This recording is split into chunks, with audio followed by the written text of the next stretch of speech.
नमस्कार। हमारे चैनल में आपका स्वागत है। मैं हूं रामचंद्र मौर्य। साथियों, अंग्रेज करीब 200 साल तक हमारे देश में रहे और हमारे देश पर उन्होंने शासन किया। और इस शासन अवधि में उन्होंने समाज निर्माण के लिए या समाज से कुरीतियों कुप्रथाओं को समाप्त करने के लिए जितना बड़ा योगदान दिया है उसे भुलाया नहीं जा सकता और न उसे नजरअंदाज किया जा सकता है। आपको मालूम हो कि अंग्रेजों के पहले और लगभग 5000 साल से भारतवर्ष में ब्राह्मणों का वर्चस्व रहा है और इन्होंने अपनी मर्जी के अनुसार मनुवादी संविधान बनाया, मनुस्मृति बनाया और उसी मनुवादी संविधान के तहत समाज पर जो जुल्म ढाया, जो अत्याचार किया और जितनी कुप्रथाओं का आविष्कार किया और उन्हें कड़ाई से पालन करने के लिए लोगों की जान तक भी ली, उस पर अंकुश लगाने के लिए अंग्रेजों ने एक सराहनीय काम किया था। आज हम इसी बात की चर्चा करेंगे। हमारे चैनल को सब्सक्राइब कर लीजिए, लाइक कीजिए और शेयर कीजिए ताकि हमारी आवाज दूर दूर तक जा सके। तो साथियों, ब्राह्मणवाद शुरू से हावी रहा है। जब से यूरेशिया से ब्राह्मणों का यहां आकर के मूल निवासियों के ऊपर अत्याचार होना शुरू हुआ था, उसी समय से बहुजन समाज के ऊपर ब्राह्मणों का खतरा बढ़ गया था।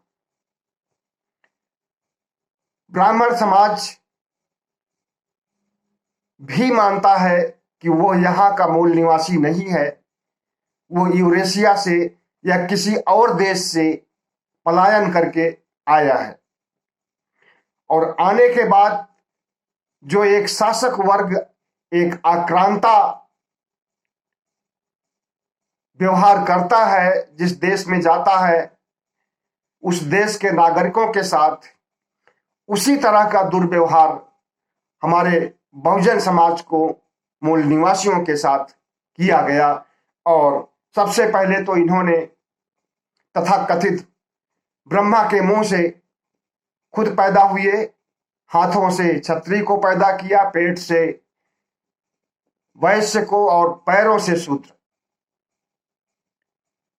सिर्फ यहीं तक सीमित नहीं रहा, बल्कि शूद्र समाज के विकास के लिए उस समय के आदिवासी, उस समय के मूल निवासी, इनके विकास के लिए, इनकी शिक्षा के लिए जो कार्य होना चाहिए था वो तो नहीं हुआ, बल्कि अगर अपने से कहीं कोई शूद्र शिक्षित होना चाहता था तो उसे मार डाला जाता था। शंभूक इसका जीता जागता उदाहरण है। और शंभूक को किसी और ने ही नहीं मारा, अयोध्या वाले राम ने ही मारा था। और उस राम को विष्णु का अवतार माना जाता है और वह राम कितना बड़ा आतताई था, तो उसे विष्णु का अवतार बता करके और उसका मंदिर बनाया जा रहा है और उस मंदिर में के बनाने में शूद्रों का भी योगदान लिया जा रहा है, बहुजन समाज का भी योगदान लिया जा रहा है। और बहुजन समाज के पास इतनी अकल नहीं है कि वे ऐसे मंदिरों का समर्थन करें, ऐसे राम और ऐसे भगवान का बहिष्कार करें जो उनके पूर्वजों के साथ अत्याचार करते थे। और एक आतताई के रूप में अगर कोई पुरुष बहुजन शिक्षित होना चाहता था तो उसे मार डालते थे। ऐसे भगवानों को छोड़ने के लिए बाबा साहब भीमराव अंबेडकर ने भी कहा था कि ब्रह्मा विष्णु महेश जितने भी हैं इनको हम कभी नहीं मानेंगे अब। और 22 प्रतिज्ञाएं दिलाया था डॉक्टर भीमराव अंबेडकर ने। लेकिन हम तो देखते हैं कि कई ऐसे अंबेडकरवादी भी हैं जो कि अभी इन ब्राह्मणों की कुप्रथाओं के शिकार हैं। इनके व्रत उपवास, इनके त्योहार इन्हें बहुत अच्छे लगते हैं, और इनके द्वारा जो एक दुसंस्कृति पैदा की गई है समाज में, उस दुसंस्कृति को भी ढोने का काम शूद्र समाज के ही लोग कर रहे हैं। क्यों कर रहे हैं? क्योंकि इनके पास अकल नहीं है, इनके पास शिक्षा नहीं है, इनके पास जागरूकता नहीं है। तो जो अत्याचार ब्राह्मणों ने शुरू से किया था वही अब भी कर रहे हैं, लेकिन हम उनके खिलाफ खड़े नहीं हो सकते, हम उनके खिलाफ बोल नहीं सकते हैं। अब आरक्षण का मामला है, सारे ब्राह्मण, सारी ऊंची जातियां आरक्षण का विरोध करती हैं। और आरक्षण आया कहां से? संविधान से आया। संविधान बनाया किसने? डॉक्टर भीमराव अंबेडकर ने बनाया। उस संविधान में समानता का अवसर देने के लिए कहा गया, और उसी को मूर्त रूप देने के लिए आरक्षण की व्यवस्था की गई। लेकिन आरक्षण कितने लोगों को मिल रहा है? आरक्षण की तो बात दूर, आपको यह भी नहीं पता है कि आपकी संख्या, आपकी जनसंख्या कितनी है, आपकी जातियां कितनी हैं, और आपकी धार्मिक को छोड़िए, धार्मिक तो बहुत जटिल प्रश्न है। धार्मिक तो होना भी नहीं चाहिए, जिस तरह का धर्म और पाखंड फैलाया गया है शुरू से इस देश में। हमें तो धार्मिक होने पर, इतने समय तक धार्मिक रहा, उसके लिए आत्मग्लानि है, नफरत है हिंदू धर्म से। जब मैं इसकी गहराइयों में गया, पढ़ लिख करके देखा, उसके बाद हमें होश आया कि हमें तो बहुत समय से मूर्ख बनाया जा रहा है, और हम मूर्ख बनते रहे हैं, और आज भी बन रहे हैं। लेकिन आज भी जो पढ़े लिखे समाज के लोग हैं, उनको यह भी नहीं पता है कि उनकी जहालत, उनकी दुर्गति की असली वजह क्या है। जो समाज में शिक्षा नहीं प्राप्त कर सकता है, जो समाज में इज्जत से रह नहीं सकता है, जो समाज में शादियों में घोड़ी पर नहीं चढ़ सकता है, उसको मार डालते हैं। और जो समाज मूछे नहीं रख सकता है, मूछे रखने के लिए भी मारा जाता है दलितों को, शूद्रों को। आज की बात है ये, पहले की बात नहीं है। तो अनुमान लगाइए कि अंग्रेजों के समय या अंग्रेजों के पहले या 5000 साल पहले कैसी स्थिति रही होगी हमारे देश में बहुजन समाज की। और जिसने इसके खिलाफ आवाज उठाने की कोशिश की, उसे राक्षस बता करके मारा गया। मुसलमानों को म्लेच्छ कहा जाता था, उनको भी राक्षस कहा जाता था। लेकिन दलित, ओबीसी समाज का अगर कोई धनाढ़ शासक बन जाता था, अपने बाहुबल से सत्ता प्राप्त कर लेता था, तो उसे यह राक्षस कहते थे, और उसको मारने के लिए भगवान को पैदा कर देते थे। तो इनके षड्यंत्र से बचने के लिए सीधा सा रास्ता है कि ब्राह्मण धर्म को, हिंदू धर्म को त्याग दीजिए और बौद्ध धर्म को अपनाइए, जो एक मानवतावादी धर्म है, जो एक विज्ञानवादी धर्म है, जो दुनिया के 140 देशों में है। आप बताइए हिंदू धर्म कितने देशों में है? भारत में है, नेपाल में पहले था, अब नहीं है। वहां हिंदू राष्ट्र था पहले, अब वो भी नहीं रह गया है, कम्युनिस्टों का राज है वहां पर। और मुसलमान जो कि दुनिया में संख्या की दृष्टि से नंबर 2 पर हैं, उनके साथ यहां कितना भेदभाव किया जाता है, उन्हें किस ढंग से टारगेट किया जाता है, निशाना बनाया जाता है, मार डालने, काट डालने की बातें कही जाती है, और कोई नहीं कर रहा। ये सब काम हिंदू ही कर रहे हैं। तो इसी तरह से बहुत सी हिंदू धर्म की बुराइयों को अंग्रेजों ने नेस्तनाबूद किया था, नष्ट किया था। और उससे अगर अंग्रेज हमारे देश में नहीं आए होते, तो ये कम से कम 500 साल तक और हमें गुलाम बनाए रखते, और हमारे लोगों की नरबली करते। इनकी एक नरबली की प्रथा थी, भगवान को खुश करने के लिए देवी देवताओं को, काली वाली जितनी भी हैं, इनके 33 करोड़ हैं, एक तो थोड़ी हैं, इनको खुश करने के लिए बहुजन समाज के लोगों की बलि दी जाती थी। कभी बच्चों की बलि दी जाती थी, कभी महिलाओं की बलि दी जाती थी, कभी पुरुषों की बलि दी जाती थी, कभी जवानों की, कभी वृद्धों की। बलि प्रथा इनकी थी, नर बलि प्रथा कहा जाता था उसको। इनके भगवान खून पीते थे, और वो भी ओबीसी एससी एसटी का खून पीते थे। तो खून पीने वाले भगवान को क्या समझा जाए? भगवान है वो? जिसे तुम राक्षस कहते हो, वो तो राक्षस से बड़ा राक्षस हुआ। तो ऐसे भगवान की पूजा कैसी, जिसे कि बलि का खून पिलाया जाता हो?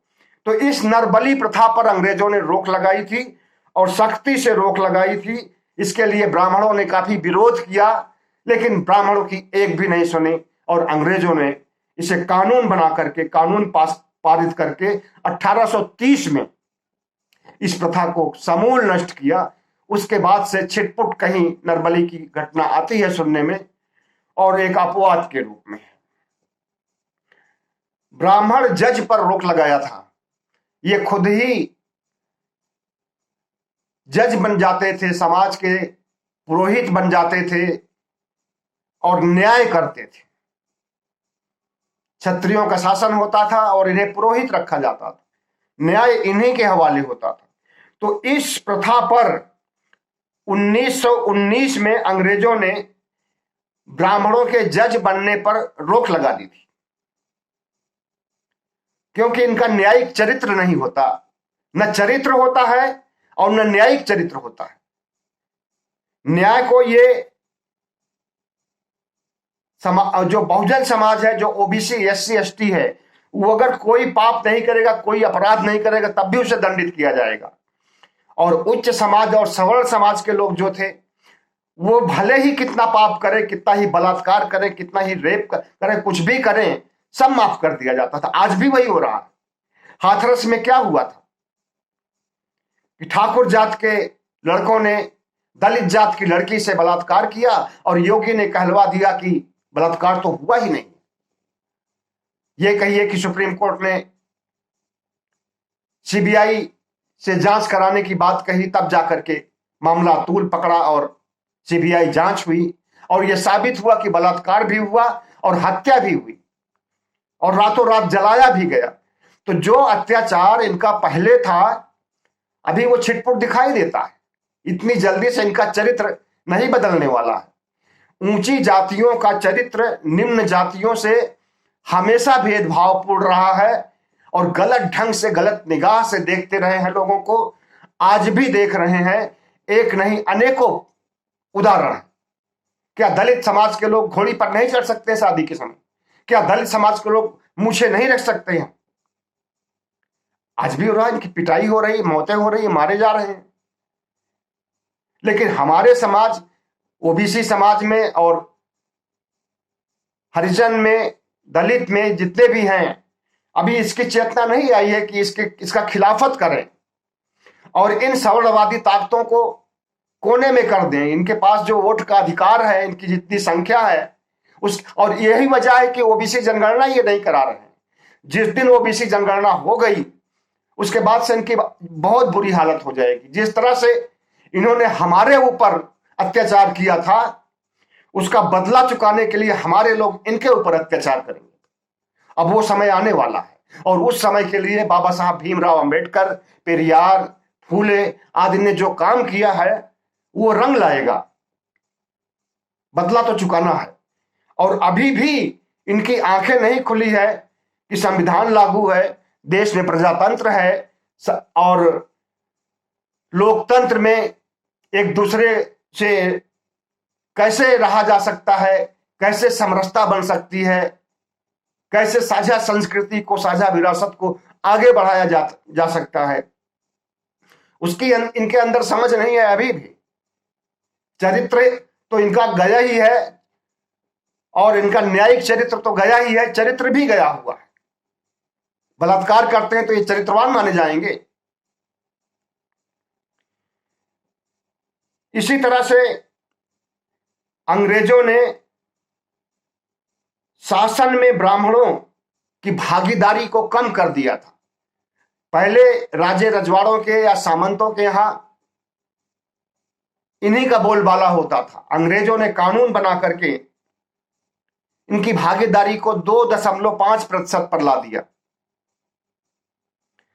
संपत्ति का अधिकार, शूद्र लोग संपत्ति नहीं रख सकते थे पहले, सिर्फ ब्राह्मण, क्षत्रिय और वैश्य के पास ही धन रह सकता था। ये अधिकार दिलाया अंग्रेजों ने 1795 में। शूद्र भी रख सकते हैं, शूद्र भी इंसान होते हैं, उनके पास भी प्रॉपर्टी होनी चाहिए, उनके पास भी संपत्ति होनी चाहिए। ये अंग्रेजों ने अधिकार दिलाया। देवदासी प्रथा को बंद किया। देवदासी प्रथा क्या होती थी? इनके जो जिस मंदिर में भगवान इनके होते हैं, उसी भगवान में ये बलात्कार करते थे, और अभी बहुजन समाज की, ओबीसी, एससी, एसटी की महिलाओं के साथ उनको नौकरानी के रूप में रखा जाता था, देवदासी नाम दिया गया था, उनके साथ बलात्कार किया जाता था, सामूहिक बलात्कार, और कभी कभी मार दिया जाता था। तो इस देवदासी प्रथा को भी अंग्रेजों ने ही बंद किया था, और अंग्रेजों ने इसके लिए कड़े कानून बनाए थे, और उस कानून के तहत बहुत से पंडे पुजारियों को, जो बलात्कार के आरोपी थे, उन्हें दंडित भी किया गया। कईयों को फांसी की सजा तक दी गई। तब जाकर के देवदासी रखना बंद हुआ है। और अभी भी सुनने में आता है कि साउथ में, दक्षिण भारत में देवदासी कहीं कहीं रखा जाता है, वो भी चोरी छुपे। नववधू शुद्धिकरण प्रथा। अगर ओबीसी, एससी, एसटी समाज की कोई वधू ब्याह करके आती थी तो 3 दिन तक उसका ये शुद्धिकरण करते थे, अपने घर में बुलाकर जबरन। मतलब 3 दिन तक उसके साथ बलात्कार होता था, उसके बाद फिर वो अपने पति के पास जा सकती थी।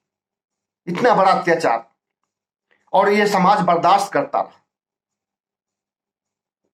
इसको बंद किया 1819 में। कानून बना करके अंग्रेजों ने बहुत बड़ा काम किया, बहुत बड़ा उपकार किया बहुजन समाज के ऊपर, दलितों के ऊपर, ओबीसी, एससी, एसटी के ऊपर। चरक पूजा, कोई भी निर्माण होता था, कोई पुलिया बनती थी या कोई सार्वजनिक बिल्डिंग बनती थी, कोई सड़क बनती थी, तो वहां पर बलि दी जाती थी। इस बलि को चरक पूजा नाम दिया गया था। अंग्रेजों ने इस, और बलि किसकी दी जाती थी? ब्राह्मणों की बलि कभी नहीं दी जाती थी, ठाकुरों की बलि, वैश्यों की बलि कभी नहीं दी जाती थी। यहां तक कि लालाओं की, जो श्रीवास्तव होते थे पहले और अब भी हैं, इनकी भी बलि कभी नहीं दी जाती थी।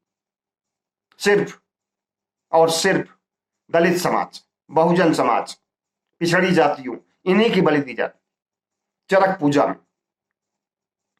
गंगादान प्रथा। 85% बहुजन समाज के बच्चे जब पैदा होते थे तो पहले बच्चे को गंगा में फेंकवा देते थे, क्योंकि पहला बच्चा ज्यादा शक्तिशाली होता है, और जो नहीं गंगा में फेंकता था उसको यही उठा करके गंगा में फेंक देते थे। इतना कड़ा कानून इनका था, इतना अत्याचार था, इतना जुल्म था। तो गंगादान प्रथा को भी अंग्रेजों ने बंद कराया 1835 में, एक कड़ा कानून बना करके, जिसमें ब्राह्मणों ने विरोध किया तो उन्हें दंडित किया गया, और कई ब्राह्मणों को फांसी भी दी गई। कुर्सी का अधिकार। शूद्रों को कुर्सी पर बैठने का कोई अधिकार नहीं था। यह अधिकार 1835 में दिलाया अंग्रेजों ने। शिक्षा का अधिकार। शिक्षा का भी अधिकार नहीं था। अगर कोई शिक्षित होना चाहता था तो उसे मार दिया जाता था। कोई वेद मंत्र सुन लेता था तो उसके कान में पिघला हुआ शीशा डाल दिया जाता था। कोई शूद्र, हालांकि उसे ये करना नहीं चाहिए था, तपस्या, पूजा, फला, कुछ जो ढकोसला होता है, लेकिन अगर कोई करना चाहता था तो उसकी हत्या कर दी जाती थी। इस तरह से जितना अत्याचार, आतंक था हिंदुओं का बहुजन समाज के ऊपर, मूल निवासियों के ऊपर, उसे कम करने के लिए अंग्रेजों ने बहुत कुछ किया, लेकिन उसके बावजूद अभी उसकी बदबू कहीं कहीं दिखाई देती है। सरकारी सेवाओं में पिछड़ी जातियों के लोग, दलित समाज के लोग नहीं होते थे। अंग्रेजों ने अपने शासनकाल में इन जातियों को भी, पिछड़ी जातियों को भी शासन में लेना शुरू किया। इसके लिए भी कानून बनाना पड़ा था। इस तरह से जो अत्याचार ब्राह्मणों का, उच्च जातियों का था, उसे प्रभावी रूप से खत्म करने के लिए अंग्रेजों को याद किया जाना चाहिए और उन्हें साधुवाद दिया जाना चाहिए और उनकी सराहना की जानी चाहिए। और जो आतताई हमारे साथ ऐसा करते रहे हैं, उन्हें अब आंखें खोलना चाहिए और सुनना चाहिए कि अब वो नहीं चलेगा।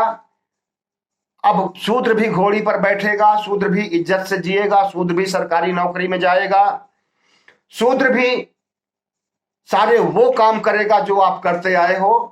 और अत्याचार के मामले में जितना अत्याचार शूद्रों ने बर्दाश्त किया है और अभी भी बर्दाश्त कर रहा है, उसे बर्दाश्त नहीं किया जाएगा, बल्कि उसका प्रतिरोध किया जाएगा और ब्राह्मणों के वर्चस्व को खत्म किया जाएगा। और जिस तरह से उन्होंने हमारे खिलाफ तमाम कानून बना रखे थे, अब वैसा कानून तो नहीं बनने वाला है, लेकिन ऐसा कानून अगर आप बनाने के बारे में या उच्च जातियां बनाने के बारे में सोचेंगी, तब भी उनकी खैरियत नहीं होगी। बहुत बहुत धन्यवाद। हमारे चैनल को सब्सक्राइब कीजिएगा, लाइक कीजिएगा और शेयर कीजिएगा।